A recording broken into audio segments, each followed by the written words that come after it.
આજે ગુજરાતમાં ભારે વરસાદની આગાહી કરવામાં આવી રહી છે, જેનું મુખ્ય કારણ બંગાળની ખાડીમાંથી આવી રહેલી મજબૂત સિસ્ટમ છે. રાજ્યના કેટલાક ભાગોમાં આજે પણ વરસાદી વાતાવરણ જોવા મળ્યું છે. જો કે કચ્છ, અમરેલી અને અંબાજી જેવા વિસ્તારોમાં વરસાદ ઓછો થયો છે. આગામી સમયમાં વરસાદની તીવ્રતા વધશે.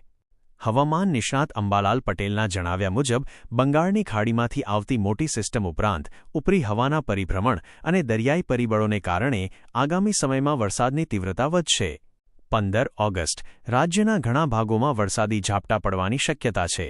ઉત્તર ગુજરાતના કેટલાક વિસ્તારોમાં ભારે વરસાદ પડી શકે છે. 16મી 20 ઓગસ્ટ આ સમયગાળા દરમિયાન રાજ્યમાં વ્યાપક વરસાદની શક્યતા છે.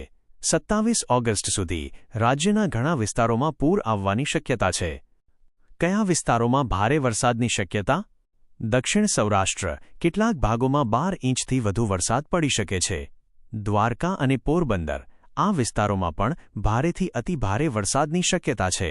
કચ્છના કેટલાક ભાગોમાં ભારે વરસાદ પડી શકે છે. મહીસાગર, સાબરકાંઠા, પંચમહાલ આ વિસ્તારોમાં ભારેથી અતિભારે વરસાદની આગાહી છે. ઉત્તર ગુજરાત કેટલાક ભાગોમાં ભારેથી અતિભારે વરસાદ પડી શકે છે. વરસાદની આગાહીને ધ્યાનમાં રાખીને સલામતી જાળવવી અને જરૂર પડે તો તંત્ર દ્વારા આપવામાં આવતી સૂચનાઓનું પાલન કરવું મહત્વપૂર્ણ છે.